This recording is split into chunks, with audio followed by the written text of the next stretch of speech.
Yes, hello. Thank you for tuning into the Awakening with Shontal Bettis-Brown. Don't forget to share and like on social media, and please subscribe on your favorite podcast platform. Please make sure you comment and tell me what you liked about today's show. So let's awaken with today's episode. Thank you for tuning in to The Awakening. This is Shontal Bettis-Brown, and today I have my lovely cousins. For those that don't know, cousins means sisters and cousin. I have Zoe D, and I have Courtney May. I'm going to have to add the May in there, Courtney, just to mess with you. So today we're going to be talking about generational curses. When this topic came to me, it wasn't just about generational curses. At first I was like, I'm not going to do family, but I prayed about it, and it was for me to do family because um about 4 years ago, 4 years ago, after I moved back, we were formed in a bond like never before. We was formed in a praying bond, and it was always just us three really maintaining the prayer life and just trying to break different. We went through a self family examination basically, as far as some of the generational issues, some of the things that we wanted to do different with our kids, or we're not saying that our parents did not do a good job, because they did the best they could with what they knew how to do. But at the same time, when you know better, you do better. A lot of people tend to um, go off of what they grew up on, just because they grew up on doing this and doing that it's right. But just because you grew up doing it, that don't make it right. And so I brought them on because one of the things I wanted to talk about the most is, first off, the investing in our children. Both parents, both Zoe, excuse me, y'all. I'm sorry. I know the government name the most. Zoe, she has two girls and a son that basically she is breaking that generational curse and teaching them how to invest in themselves. Courtney, my cousin, Kyra, actually is doing some stuff, and it took me back. I literally cried for a second because it made me think of myself at her age doing the same thing that she was doing. And the curses that I wanted to speak on is planting the seeds. You know, we all have did somewhat um plant a seed in our kids, and as far as gifts. So I think it's most important that those generational curses that we learn from our mothers, also. And I also want to speak on being too, it's funny that I say this, being too strong.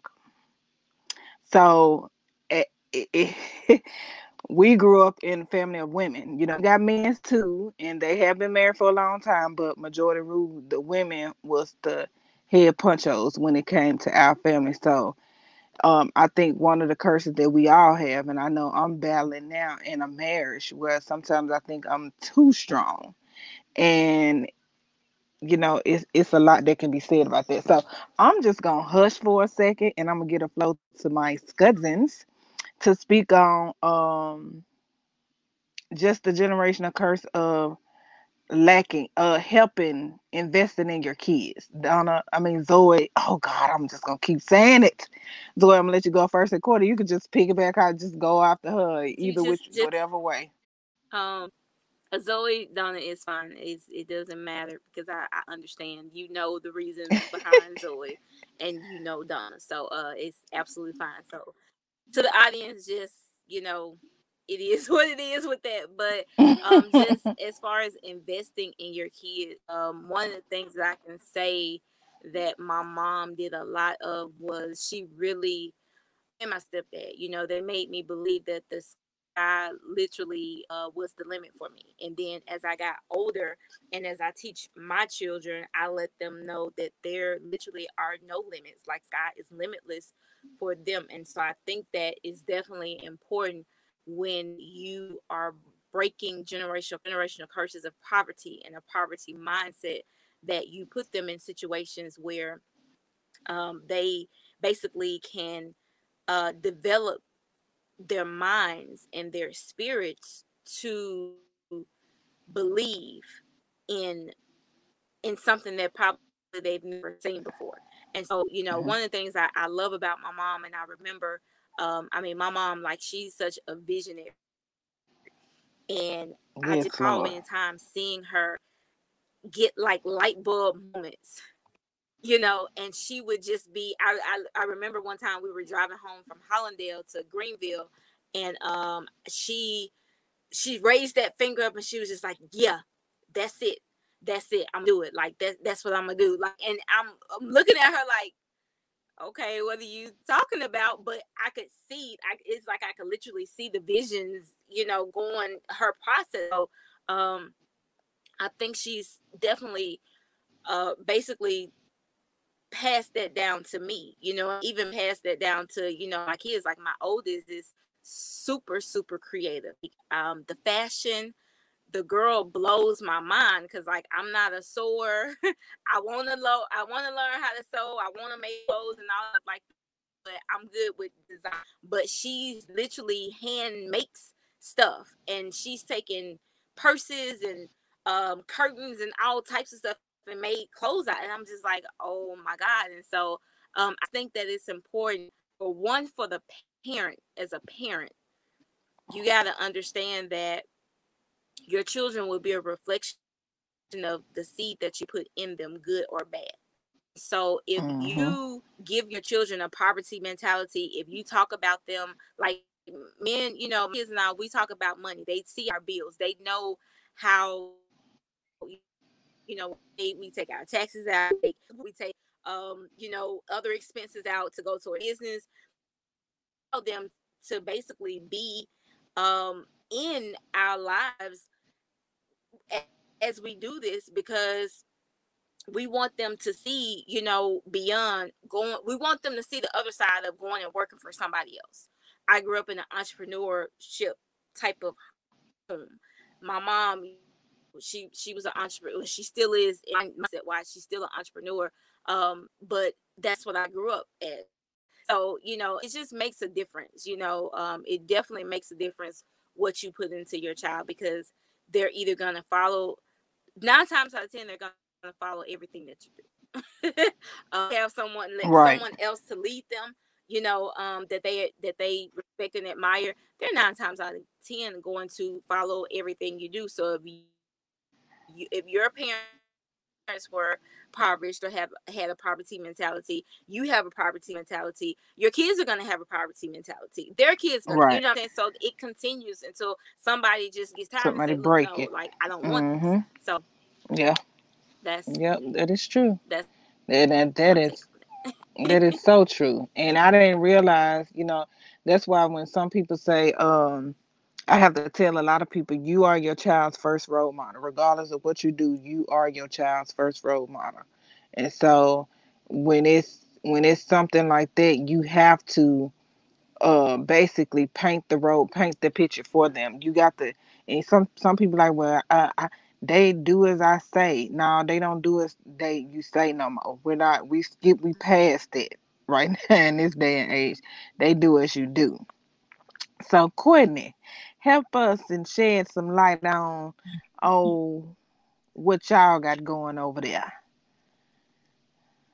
Well, basically, for me, I can definitely say that I have been around um a lot of people in our family, or I have spoken with a lot of people in our family that basically have um that Mm-hmm. financial freedom mindset. And so for me, you didn't know, growing up, I was a little rough around the edges. So Hold on, she said rough around the edges. I Okay. yeah, I was a little rough around the edges growing up. And so like I definitely didn't just have that mentor growing up to just, to basically tell me or show me the path to go. So a lot of things that I have in my mind now are things that I've developed over the years, things that I've learned on my own, and you know, and basically just it's the working for me that I don't want my kids. You know what I'm saying? I tell them all the time, like, do you not see the patterns, and do you not see the stress load of me going to work and sometimes still not being able to Mm-hmm. cover every Right. bill, you know what I'm saying, in one setting? You have, split this up and split that up. So for me, I just basically um train their minds differently than mine, because now that I know better, you know what I'm saying, I can teach them. And so it's just a big thing for me. And I always tell them, like, you do not want to work for nobody. It's horrible. Working for Yeah. somebody, it's horrible. And so earlier this year, I know my daughter, my oldest, had been saying, she wants to do hair and she wants to do nails and stuff like that. And so in the midst of me praying, and God was revealing things to me, I'm like, okay, so she taught me how to braid hair. So I'm like, okay, Wow.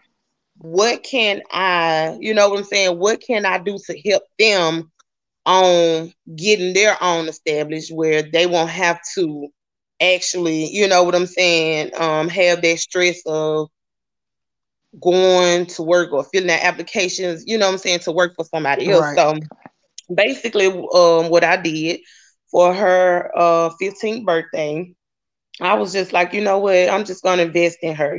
This is something that she wants Mm-hmm. to do. And I just can't tell her, work for yourself. So I went ahead, ordered everything that she was real happy when she first got the first shipment. Lord, the first shipment. And Let's just say the first one. yeah, so like she always said she wanted to do hair, she wanted to do nails. So I just basically presented the opportunity for her. Even though I was coming home smelling like I was in the nail shop 24/24. Yes, it definitely. Mhm.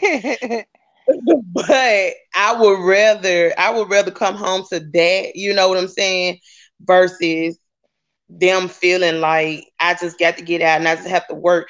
And it's definitely challenging for teenagers. I can honestly say that is challenging for teenagers, because their mindset is, they want a lot of stuff. They feel like they just got to have a lot of Right. stuff. Right. And Mhm. so I mean, for me, I just really try to keep that in their minds, even for my sons. Like, I have literally gone to the store to buy hair. Like, they probably one day they was like they wanted some braids. So I said, okay, I'm gonna go to the store and get some hair and see how bad they want some braids. So the oldest did the my other daughter hair, my other daughter did hers. I'm like, okay, let's get this Okay. Look at that. going on. So one day I was in the store, and I saw some clippers in there. I'm like, okay, this be something for the boys, just basically try to present those things to them. And if some people don't pay attention to their kids, but for me, I pay attention to the things that they love to do, Mm-hmm. because at 15 I had a child, then at 16 I had a child. So now that I'm a little Yeah. older, now that I'm a little older, I always, find myself asking God to give me desires of my heart, because along the way, I lost focus on what it was that I said I wanted to do when I was a child. You know what I'm saying? And it was like Right. it was, and I have talked to you about it. Like, what is my passion? What do I like to do? And you can't get caught up in a moment where you know I'm just working for somebody. Like I'm just working for Mhm. somebody. People tell Mhm. me I got to go today or tomorrow, I'm gone. You know what I'm saying? So I just feel like it's definitely a challenge, and I don't have to put that in their minds that, you know what I'm saying, this is the way that you have to live. No, if it's something that you want to do, it's something that you love to do it. Make you, that's how you make Right. your living. That's how you make money off of it or whatever. So, my oldest baby, she already experiencing uh, um the financial part of it. Like, she's learning how to set aside her profits and, material stuff like that she Oh, needs. good. So yeah, and she's one of those ones that she's ready. Like she ready to get out there. Like, Mom, you gonna post this on Facebook and you gonna post that on, you know what I'm Like, saying? what my And business I'm card telling said, boo. her, yeah, I've been telling her like, yes, I'm gonna do it, but I also, at the same time, I don't want her to just rush out there. You know what I'm saying? I want her Right. to really have this thing. So when you get out there, you got it. Like you don't. I don't want her to go out there with a fear of doing something. If this what you want to do, this what you love to do, you do that. So we just been basically making portfolios, taking pictures of every little thing that she Yeah. do, just keeping track of it. So when the time is right, and I feel like she's definitely ready for it. Oh, it's gonna be on and popping there. So y'all could be I on the just love the lookout, cause yeah, we got it so far.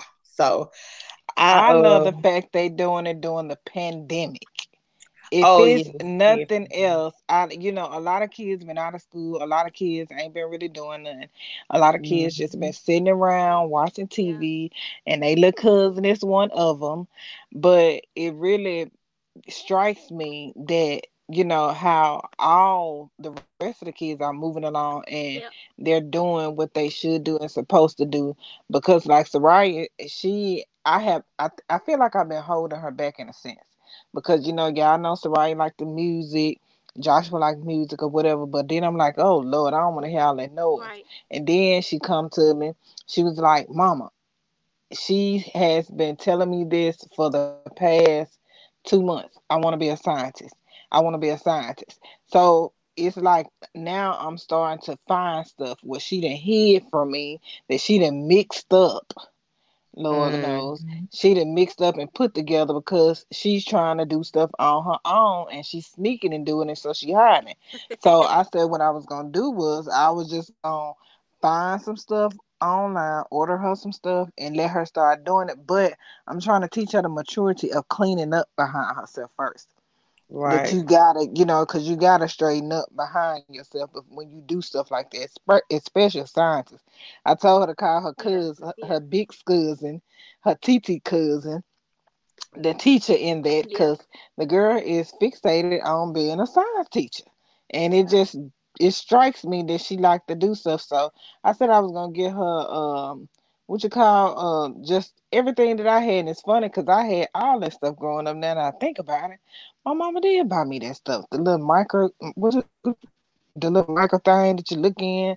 Now that I think about it, mama did give me The some stuff like microscope. that. The microscope. Ain't that hmm, something?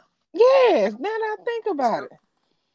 But yeah, so I feel like it's very important to really just, that's a generational curse that we everybody needs to break. And one of the things that I had on the last show is a person that I had on the last show. She was Miss Yeah. Felicia Thompson. She made a statement: invest in your kids. If you want to break a generational curse, just invest in your kids, and that's something that we as parents need to do instead of fussing and hollering. Figure out what they really like, what would keep Yeah. them positive, what would keep them out of the streets, what would keep them at home, and what would keep them focused on doing something that they want to do. One of the things that I find like just lovely about this is because I remember being in I remember, Auntie Katie, doing my hair. You know what I'm saying? And it's like I know like our mothers do hair. You know what I'm saying? And it's kind of Mm-hmm. like those gifts. those talents, you know what I'm saying? Like and that's what we're talking about. Those gifts and talents are passed down. And the thing about it Mm-hmm. is, we have to, the gifts and talents between our family, and as big as our family is, there is no reason why any of us should be living paycheck to paycheck, create an entire empire with our talents. Right. And I think the Like a biggest different business on division every with corner. families like that with so much talent is we don't work together. You know what I'm saying? She does hair. You need Yeah. promotion. My do a website. I mean, it's like we have so many gifts and talents that can be pulled together, and Yeah. that's how you create dynasties. That's how you to your children's children. You don't do it alone. You don't do it alone. It Right. takes a village. You know what I'm saying? Within the family units, we have so many different, and this not just our family, but within the family units, we have so much talent, between all of us. And I feel like we need to bridge that together, however we generational wealth. So I really feel like basically between our talents. We have people that do hair, we have people that do nails, we have Sean, you design whenever you get in the mood to do that. Like Ooh, this should you just know, come from me on the our slide. parents, I did. Mm-hmm. Our previous generation has the same thing. You know, you have pretty much the same talents that your mom has. Courtney Mm-hmm. the same thing, me the same way. And so with all of these talents combined, yes, like I feel like we literally have an empire. There's no reason for us to be working check to check. Even with the love that we have for children, we Right. could have our own schools, we could have our own daycares, we could literally build an empire to sustain this generation and our generations to come with all of the talents that we have in it. And the biggest thing I feel like is we're not working together. Everybody's trying to be not necessarily intentionally, but it's just what we're doing because most people are so used to being their own strength. You know what I'm saying? Where we Mm. don't say, okay, well, look, you do this, I do this, she does that. Let's collaborate. Let's build. You know what I'm saying? Let's create this nonprofit. Let's create something where everybody has a responsibility. We sit down, we build this empire, we create an operating agreement. Everybody has a responsibility. You don't hold your end of the Mm-hmm. bargain. Okay, you boot it out. Like it needs to be, of course, structure and not that, okay, we family, we can deal with each other any kind of way and not, you know what I'm saying, Mm-hmm. not pay attention to like, no, we building an empire and running a business. So Yep. I just feel like so much has been passed down to us. Even me, I don't like doing hair, but I can do hair. I can grow hair. So I know that that's something that's in in my hands. You know what I'm saying? Like Mm-hmm.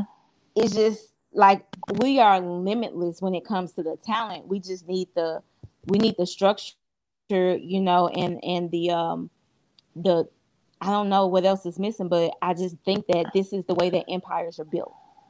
I Um, I think for the Hands most down. part, when it comes to us, it's really because I have dealt with the procrastination spirit. I think that for the most part, we procrastinate a lot. Most of us, in a sense, where we wait for the perfect timing, not realizing that there would never be a perfect timing. And I think that at 41 years old, I'm just getting it. Doing this podcast, I'm literally just getting into the thing where I'm learning that I have learned. There's no perfect timing to do nothing. You just got to put your foot in. I had to get that Auntie Jeanette. We was me and Courtney was just discussing how when it comes to the women in the family, your mother is she was that role model. She set the example. She set the example for the business. She set the example for so much for us, younger generation, that it was like you see her in a round robin, with everything, even in relationships, in marriages, and whatever. She had her what you call that pink slip notice. She know how to do that too and move on by her business to the next thing, the next business. But she put her all into it. It ain't like she just did something just to do it. She put her all into it. She gave it time to work, and she, let it manifest. And that's one thing that, I love about her that I'm quite sure Courtney do too. But for the most part, I think that's it with us. We just we hinder our own self, and it can work. It could work, and if we hold each other accountable. And then too, you got sometimes you can't look for the you in everybody. Cause just because we blood or we family, that don't mean we all gonna be the same. You got to find out what each person strength is, what each person passion that can help. Cause you one thing about it, once that passion come out, you ain't gonna want to half step with it. So with Oh, let me say something real quick. I don't think that it's so much as procrastination when it comes to our family. I think that it's more of that emotional side with us, with our family. When I say the emotional part, because a lot of us, and not just for our generation, but with our moms and uncles and stuff, um a lot of our family that I have seen personally is that just having personal talks with the aunties and the uncles, a lot of the family, I mean a big portion of the family feel like they didn't have the support, or they yeah, feel like, you know what I'm saying, like they just got it out the mud, so no, I'm not finna help you, or no, I'm not finna team up with you. That's like what I see with our family. I don't think it's so much of procrastination, because a lot of us that has gone forward with, you know what I'm saying, things that we wanted to do, but it came back to me, it seemed like it goes back to a fragile emotional state that right. don't keep the businesses progressing. Yeah, yeah, and that's true too because I got a chance to see one thing that Zoe went through with the books. And Mm-hmm. I had to ask, I just had this conversation with Dane the other day. Did you even purchase Unwedded Wife? Did you even read it? Did you even look at it? Like, did you get it? And the old me, the emotional side, would have been feeling some type of way. But the new me in growth is you ain't gonna always get support with your family. So you Yeah. got to keep it pushing. You got to keep it moving. So I think this watching Zoe go through some things, and even Eric, just seeing different people go through certain things as far as Kendrick, my brother, he made this statement the other day. It's nothing to make a share and a like on Facebook. And I was like, but sometimes I just don't be on there. But when you do be on there, can you, just share some, just like some, just show the same attention that you want somebody showing attention to your situation. And for the minute, I was like, that do make a lot of sense. Sometimes it's not about money. Sometimes it's just about promotion.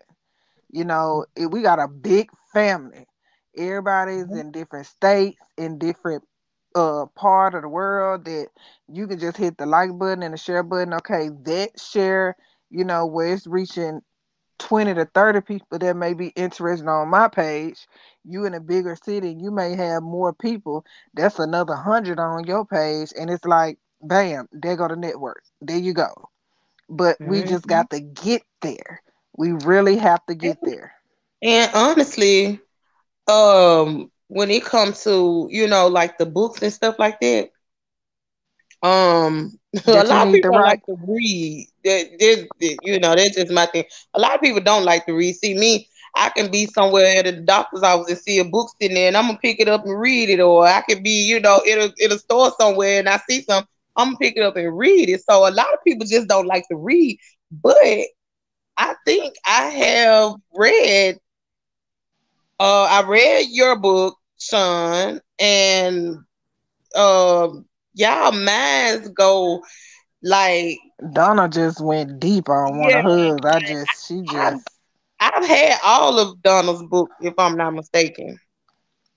I read every last one of her books. she just go to a whole different peripheral. Like she uncovers it all. She just Yes, trips. baby. The truth be let the truth be the truth. That's all I got to say on that. The And truth will one set day, you free. look, one night I was reading the book, which one was it? The No, skeleton book.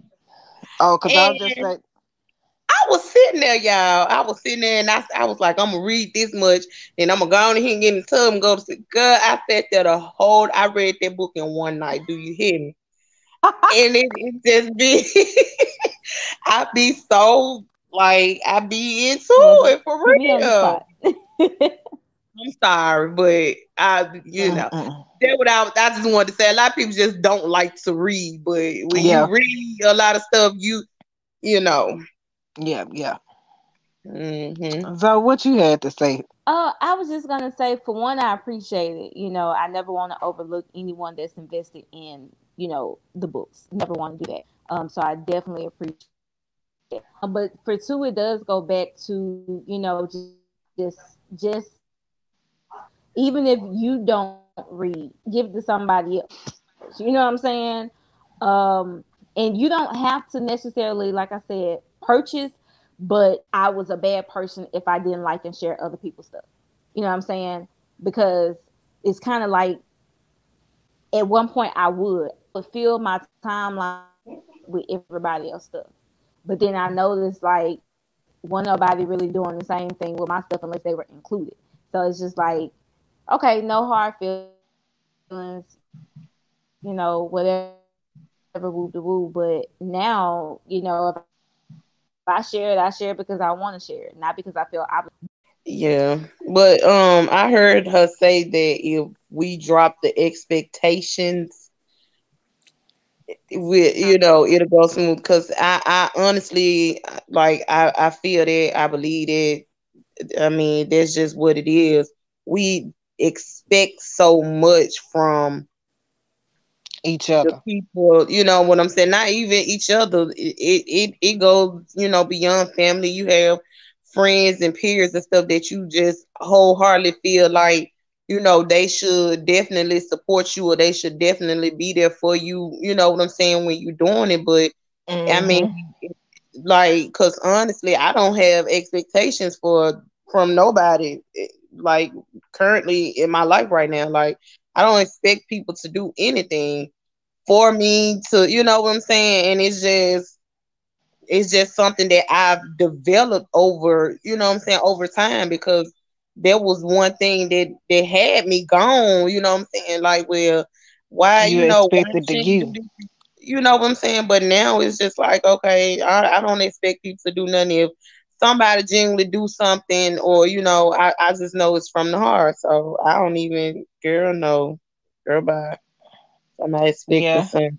Mm, And I had to grow into that, and I still expect. I don't hold it to I expect. I'm gonna expect because I feel like expecting is holding people accountable for the love, and I'm gonna say not for the love for for the love they have for you. And it's just now my expectation isn't that high. It's like as long as we can have this understanding, and I can and then I had to look at a lot of people, and a lot of people I know, I have to look at how they are as a person to themselves. You know what I'm right. saying? So if you failing yourself on certain ends, how can I expect for you to give me something? Do I know you love me? I know you love me in a sense, but I done had friends I know down for me. I know that we are good or whatever, but my expectations of them now is thin to none because you can't even support yourself in a situation like that. So I Right. just had to learn how to balance, the situations, and balance the person as we may say, and not really just let take it to heart and love them anyway. So, Mm-hmm. but that comes from being strong.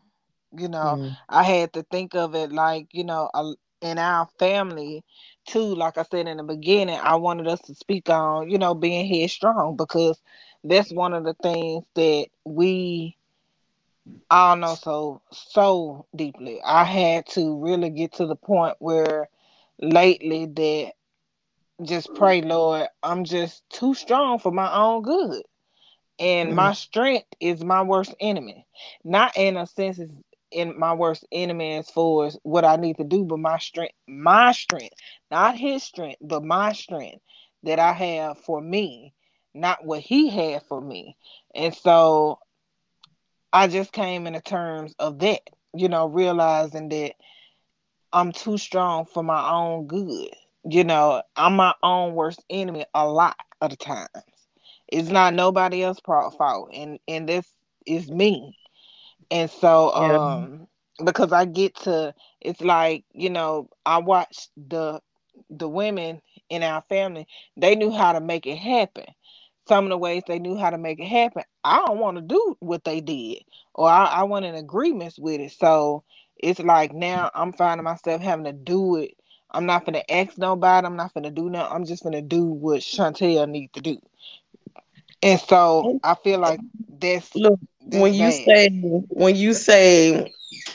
when you say that strength part, I can remember a lot of our prayers, and this is just a reminder, a lot of our prayers that we had together, we will always ask God for strength. And sometimes, well, not sometimes, when we pray to God, to the Most High, we have to be specific about certain things. And Right. like a lot of people pray that prayer and ask for strength. And And then one Pacific is what kind of strength? what right? So now you know what I'm saying. I think he heard us a couple of years Yeah. ago. He heard us on that part. And so now, it's like, okay, so you just gonna keep throwing all this stuff over here because I asked you for Like, this okay, shit. like, Lord, come on now. We said we were strong. We thought, I thank you for the strength. Like, I actually went to sleep crying Monday nights over was it Monday night, Tuesday night? I actually found myself crying myself to sleep because I'm like, God, this is too much. Like, for real. You get your strongest battle, but your girl over here, I'm feeling some type of weight, Lord. Like, I'm tired, Mhm. but I know I can help. It's like, you got this, you got this, you got this, but it's like it don't feel like I got it. In a sense, I know I got it, but I don't want to be so reckless in my strength that I don't So feel like it. so when you go into prayer, you need to ask him to calm you Yeah, because that's another thing generational for us is that mental state like we ask God for the strength and what I'm saying we endure the pain, we endure obstacles and all of the above, but it's like on that mental side it's always something that's trying to attack the very thing that you ask God to, what I'm saying, help you hmm get, and I just feel like it's just a mental thing because I've had days where I just had to walk off and matter of fact, the other day I had to go sit outside and cry because I'm like, okay, now I've been doing this thing and I know I got it, but it's overwhelming. So at that yeah, point, you know what I'm saying? That's why I just had to look. I just looked up and I was like, Lord, please calm my spirit. Please calm my mind. You know what I'm saying? Just hmm so I think that this, they're to help too. yeah. So, Courtney, what when it comes to basically as a family, I pretty much feel like we know we have a strong family in different aspects, in different ways. Just give us some nuggets of encouragement to help other people invest in their kids, and just some word of advice. Um, Thank y'all for having me on as well. My advice to anyone married, single, um, entangled, whatever they want to call it. If We you ain't doing no have, entertainment now. I would, hey, you know that I ain't judging. I'm just saying, stating fact.